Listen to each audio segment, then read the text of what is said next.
So Ronit, welcome to this debriefing session, and congratulations on scoring a 720. How does it feel? Thank you, Rajat.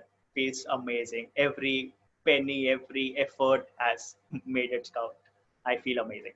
Okay. So what was your quant and Absolutely. verbal split this time, and what was it? I know you've taken the GMAT once before, so. Uh, I took GMAT once in August 2019. The split was Q46 and V35. Okay. And the second time I took it a month back, the split was Q50 V38. Okay. So good improvement in both quant and verbal. So let's just talk about both your journey. Sorry, go ahead. Yeah, absolutely. Somehow I always scored decently well in quants, even in the even when I gave the last GMAT. In all the mocks I scored Q48, 49, 50, but somehow in the real GMAT I panicked and got a Q56. 46. Yeah, 46. Yes. Yes. terrible score. It's not terrible, but yes, it's not where you It is. It should is be. for quants. It is. Yeah. Okay, so let's talk about this. So you've had this journey where you've prepared for the GMAT twice, and both times you've done it with e-GMAT. So let's talk about your first attempt. Prior to, so did you only prepare with e-GMAT during your first attempt, or did you try books first and then went to? No. I am not a books person, and I think that was the first point why I chose e-GMAT. I filtered it on the online courses. I only wanted to do the online tutorial thing, and I found about e-GMAT, tried it once, the 1 month trial, and I absolutely loved it. Uh, and I used GMAT Club for the question repository. But Got it. again, GMAT Club is a great repository, obviously, but it has its own problems. You don't get to learn the process as efficiently as e-GMAT does, obviously, because it has the step-by-step procedure. The practice files, the application files have their importance. There's a reason why they are there. So yes, sentence correction and critical reasoning. I don't think any book can do a job as well as e-GMAT has done. I had no idea about sentence correction, CR, what sections were supposed to be in GMAT, and I prepared absolutely from scratch, only through e-GMAT. Okay, and so as someone who I've gone through your course, you've done it reasonably well, quite well, is what I would say. And so when you took your first attempt, what was your approach to solving verbal questions, and how did this change in your second attempt? Correct. So I think the process changed. I tell you, I noticed this the second time I gave GMAT. That GMAT is a very smart exam. Not about the questions, not about anything else. It makes sure that you understand the process. If you have a decent enough score, it means you have gone through the process of the GMAT well. You cannot. Probably you cannot get a 720, 730, 740 if you don't understand the meaning in sentence correction, or if you don't approach critical reasoning in a certain way. There are certain process which is important to for differentiating between a 660 and a 720.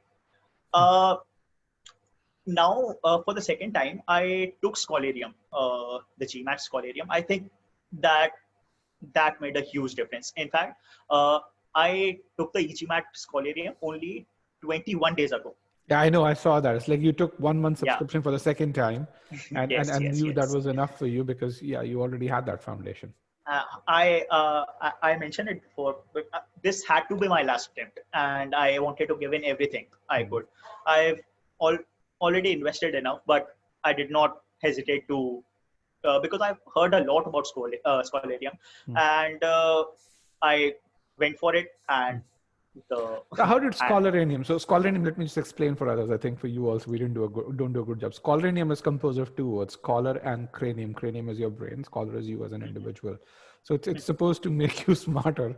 So how did it help you? And you've talked about Scholaranium because you already had the right foundation. You started with the V35. You got that with the first time you subscribed. You improved that to V35, which is 74th, 75th percentile or so. So how did Scholaranium help you get to that 85th percentile? Before I start with Scholaranium, I was in conversation with one of the e-GMAT members, and he told me specifically to have this step-by-step approach when I go to Scholaranium. And so when you attempt a particular quiz, say custom quiz, now Scholaranium has this thing called custom quiz, which lets you focus on the part where you're weak at. Now, a part where you're weak at can mean two things. One, your accuracy is not decent enough in that particular section. And the second, you're taking a longer time than you ideally should in that particular section. And for me, it was pretty evident. I was terrible in critical reasoning. I was scoring a good 80, 85, 75 percent accuracy in sentence correction and reading comprehension board, but a 30, 50, 55, 60% accuracy in critical reasoning. And so Scholaranium, again, Scholaranium does two things majorly. One, I told you, it lets you have this custom quizzes, ability quizzes. Two, I think the more important one, it lets you log the errors beautifully. Now, both the things combined, Scholaranium and the e-GMAT guidance, worked massively for me. They had this step-by-step thing. Now, it might have made a difference to me personally because I am a person who needs this step-by-step thing. Do step 1, do step 2, do step 3, you will find your result. You spoke with Archit. I'm looking at your emails right now. Yes. Okay. I spoke with Archit, and he gave me the step-by-step guideline. Try the Scholaranium thing. Try one SC quiz, one CR quiz, one RC quiz. And if you get this accuracy, do this. If you get a accuracy below this, do this. They had this absolutely flow chart lined up for me. I did not have to waste my time. Also, I realized this also. A month back, I was wasting time. Now, again, as I mentioned, GMAT Club, it's a great repository and everything. I gave around 70 to 80 hours practicing questions. But again, to know process, to know results. Solutions weren't there. The accuracy aggregation wasn't there. Yes. Even if the solutions were there, I wasn't able to log them properly. I wasn't able to come back to them as efficiently as I could in Scholaranium. Scholaranium, there's a particular section you could make notes, you could bookmark them, and the answers are beautifully laid down. Even if you have a doubt in particular question, the expert analysis is way more efficient. So again, Scholaranium did two things to me. The custom quizzes were absolutely brilliant. In fact, in my actual GMAT, I scored 83% in CR, which is the highest in all three sections. Yeah, miracle. That is incredible improvement, by the way. Incredible. I saw my ESR and I did not believe it for a second. I scored 83% in CR. I was right at 40 to 50% accuracy in CR. But I think, and again, so what Scholaranium does is, if you do not score decently enough, say in particular section, I talk about me personally, I do not score well in CR, say 50%. Scholaranium says that go back to the application files, do them, revise them enough times, as much as you want, and then come back. If you hit your accuracy level, good enough. If you don't, go back. And that is how the whole structure is layered out. Eventually what happens is the process gets in your head. Again, you don't need to do a lot of questions, but spend enough time on each question to make sure that you get the process. You don't repeat the mistake. You don't repeat the mistake, and you know what you're doing. Say suppose, now I only know this because I have proceeded with e-GMAT, that whenever I see a CR question, I have to pre-think. I don't know what other people, what strategies other people use, but I know that once I see a CR question, I have to pre-think. Now, I did not. A month back to the actual GMAT exam, I did not.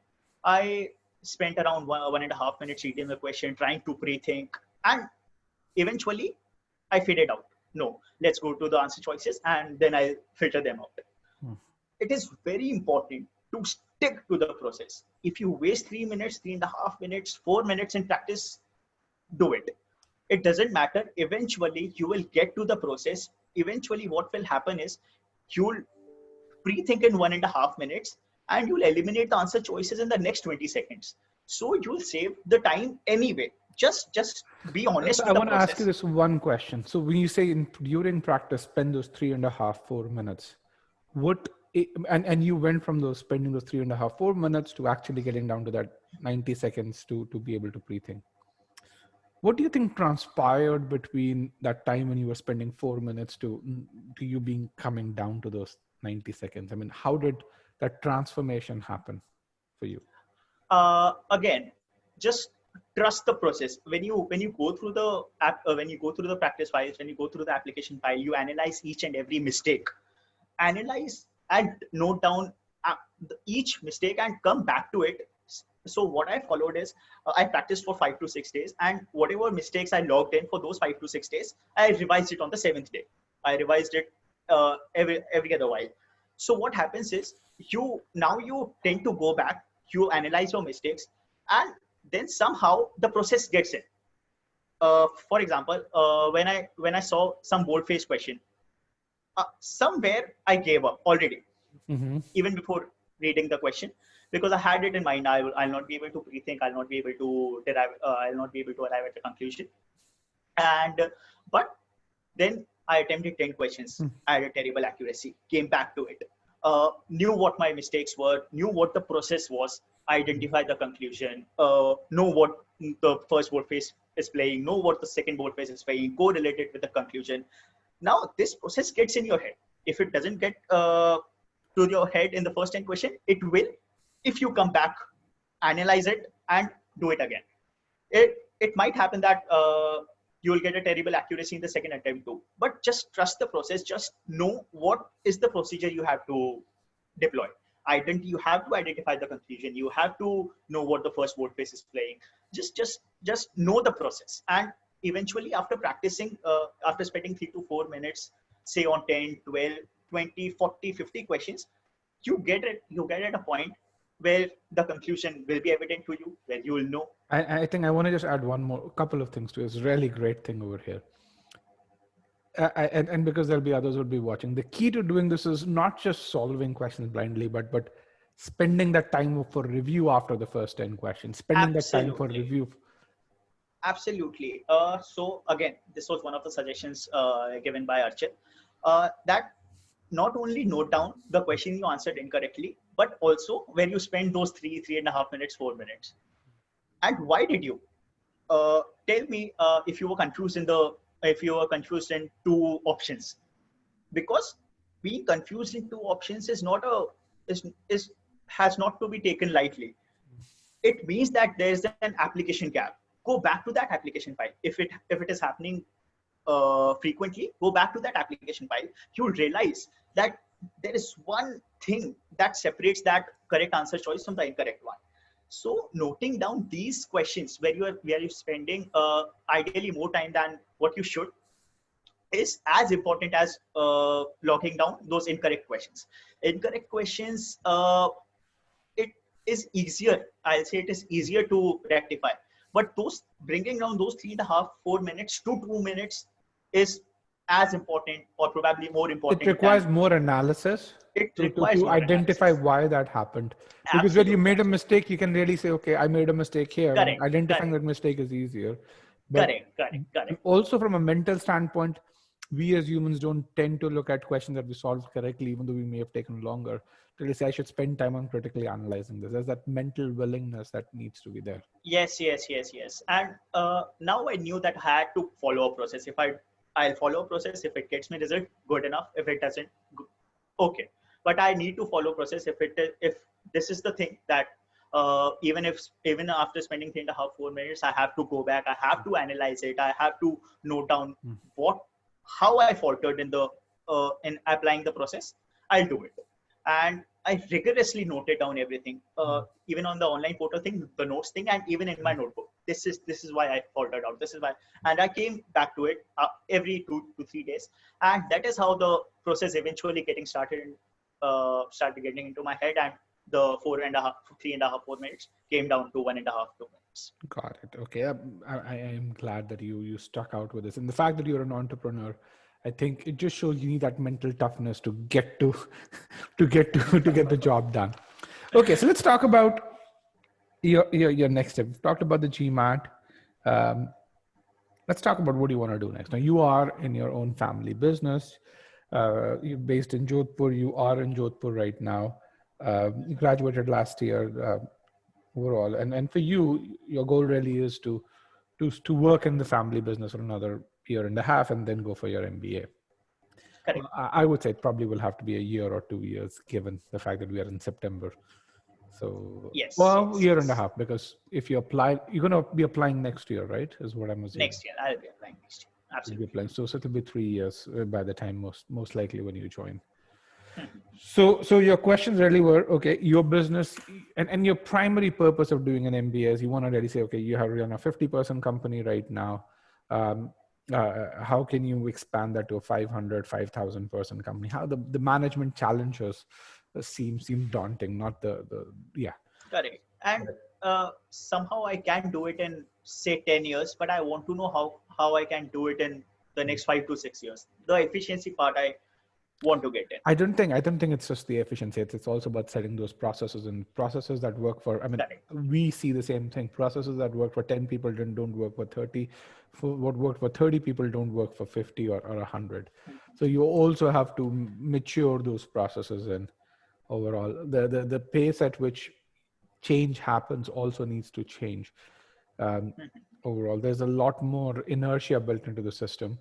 But there's a lot more pace also once you overcome that inertia. So I think both things happen simultaneously when that happens. So the two questions, I think the three questions that you had were, okay, what kind of school should you choose? And the second thing would be, how should you position the fact that you're working in a family business? How can you position your experience because it's not a corporate experience. So I think, given what you want to achieve, and I'm going to just say the only path forward for you is to come back to your family business. That's your primary goal. So in that case, you want to make sure that you get into operations. Okay. I do. Okay. So in that case, in terms of the kind of schools you should go to or the kind of companies that you should be employed in are either your consumer good companies where you have thousands of employees, or companies such as Walmart and Amazon, and I think those are companies where operations start to become a big part. Where in your case, your kind of business, it's you're not building products, you're expanding services. Correct. So service businesses where such as technology services could be one thing, but I don't know in your case how much of knowledge management do you need to do, but it's primarily more, it seems more similar to retail services than technology services. Yes. I think both are equally important. Even I need to have the technical knowledge, and I think for that my primary goal is to work for a company which deals in the exactly same custom clearance, but a huge corporate, because technical knowledge is as important as managing this whole supply chain, the whole. So I frankly would really recommend that you work not in a company that does this, because here is something what's going to happen. If you work, the worst way to compete with an incumbent is to do the same thing. There's a reason why AMD has not been able to overcome Intel. Correct. It's just by doing the same thing you can't, unless and until it's a hugely growing market. Correct. Right. Exception. Yeah. So those are not exceptions, but if it's a hugely growing market, then you can really compete where the incumbent doesn't have the ability to satisfy the demand. Which was the case with, if you think about Wipro and TCS and Infosys, all existing in the same industry, even though TCS had a head start, because the market was so huge. They had this and the TCS couldn't satisfy the demands. Correct. Correct. But in your case, I think for you, it's really important. The right way to compete is not to compete on the same metrics. Okay. And Makes that's sense. where I think you need to learn operations from more around retail or tech operations, depending on what makes more sense, but not in the same industry. Otherwise, you won't be able to compete.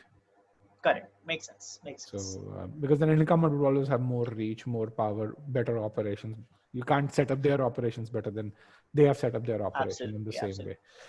So when it comes to business schools, I would recommend, so I strongly recommend India for the very fact that, I mean, for you, it's lots of places open up, but in selective portions of those. So in India, I'd recommend ISB and IIMs just because there's a lot of retail stuff going on in India. And being an Indian in India, you don't have to worry about visa issues. You don't have to worry about any of those. You can pick and choose which companies you apply to, as long as you go to a top school. So that's why I like India. Okay. And specifically because you want to come back and work in Indian context. Okay. Anything apart from ISP, I am obviously targeting ISP, but for the IMs and everything, I'll have to give CAT. Executive to the executive part. Not executive. Okay. So that's something that I would recommend. Okay. Then I would also recommend schools such as Ross, and where Amazon's a big employer. So in the US, so I would recommend those kind of schools. Similarly, in the UK, Unilever, Procter and Gamble. So again, top schools, Unilever and P&G. So FMCG companies hire from. So they're both UK based. So I think Johnson and Johnson and on all of these companies. All right. Now, one of the other interesting places for you would be Singapore, because Singapore has a lot of port clearance and custom clearance. Now, it's not the same thing as this.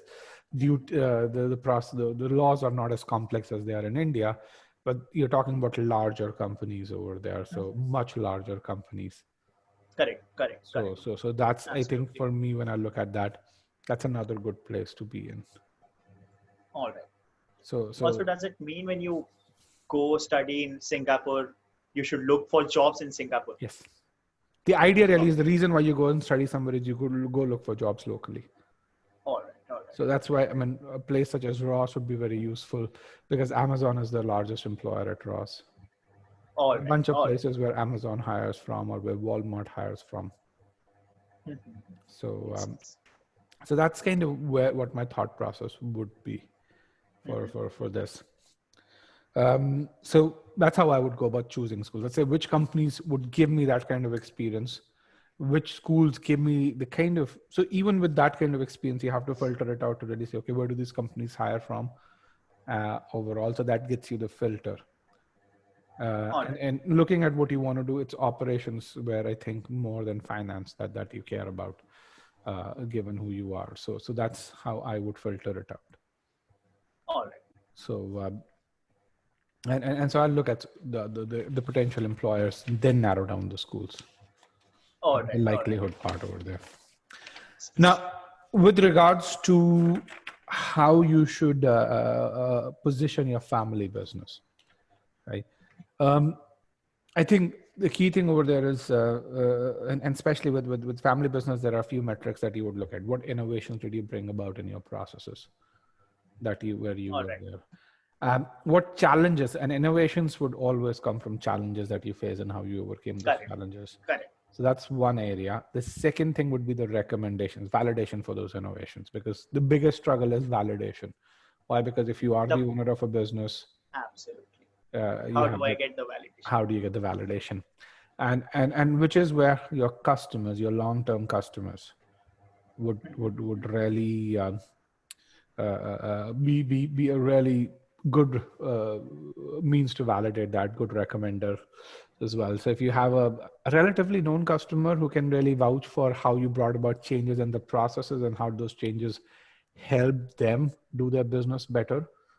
So what business schools are looking to really say is this someone who is really going to come and learn and implement those changes back in his or her business? Or is there someone who's kind of, is this someone who has a family business to bank upon and is doing an MBA because his parents are saying, hey man, go do an MBA at least. Correct. And so I think Correct. if you are an action agent and if there's proof that you're going to take action, then a B school would say, okay, let's empower him so that he can amplify what he learns at the business school. So for that, you've got to really give prior evidence of those actions that you've taken. So that is one of the major challenges, because I do not have many reputed clients who can vouch for me. Also, I've been working for a year. I'll work for another, say, 1 year, a couple of years. I don't know how to play that card, how to make them vouch for me, how to. Well, I mean, if you've brought about changes, so they won't vouch for you for really saying, okay, you were doing your job well, but the processes are well defined. It says that no one. So if you're a diligent individual, that's not so interesting. Correct. Yeah. All right. I get it. Yeah. What's more interesting is what change did you bring about, and how did that change help you? Absolutely. I mean, think about this in the GMAT preparation, right? You mentioned GMAT Club is a source of a ton of questions, but the analytics don't exist. The good solutions don't exist. You can't make those kind of notes over there the way you can. So as an individual, the benefit to you is not complete. There is partial benefit, but it's not to the same extent. So in the same way, clients who were being serviced by the same company, they were getting a benefit. That's why they came to you. They paid the fees. But now that benefit has been enhanced. Correct. Okay, has been improved upon. And that is what, and it's because of some of the actions that you took. The process has been simplified. Yeah, that could be one of the ways. The process has been simplified. It's been fewer days, or you can now, rather than going, you've you've been able to cut through the red tape, take on more complexity at your end, or standardize the processes. So howsoever you've done it, it's been, you brought about a certain change. Completely get it. Yeah. So it's very similar to, think of business school selection is very similar to a selection for IPL. They don't expect you to be a finished product, but they expect you to have enough explosive power that they can train you to be someone who can make an impact. Who can finish probably 5 years down the line. Yeah. Yes. So that's kind of what they look for. Makes sense. Okay. Similarly, so that's one way of looking at it. Another way of looking at it is to really say, hey, were you able to do certain negotiations to get more value out of your clients by doing some things? So are you a good negotiator? All right. Okay. That's what you have to prove. Yes. I get it. So what differentiates me? How? Yeah, it's again, not just someone who does a list of things given to him, but someone who can make a difference, and one of the ways to make a difference is by negotiating. Correct. Okay. So yeah, that's kind of how you'd go about doing this. All right. Any other question that I can answer? I think these were the major two questions. Okay. I obviously need to research more, but I have a decent enough idea how to go about it. I know how to start the procedure. Okay, that sounds great. Ronit, then thank you very much for joining me today. One thing that I would really say is, Archit will reach out for a review. So if you can provide a review on GMAT Club, that'd be great. If you've not done that already. I will. I have it. I do it. All right, perfect. Thank you for trusting e-GMAT, and good luck, and keep me updated as to what you do. Absolutely. I know you'll be doing it a year down the line. Just drop me an email saying, hey, this is what I decided. These are the schools that I'm looking forward to applying to. And essentially, we do send emails. We actually, just today we had a webinar where we hosted one of the admission directors from IESC. Okay. So we will be hosting admission director from various schools. All right. So keep on attending those webinars. Absolutely. Okay. All right. Bye-bye, Ronit. Good luck. Bye, Raja. Thank you so much. Oh, you're welcome. Thank you for being a student.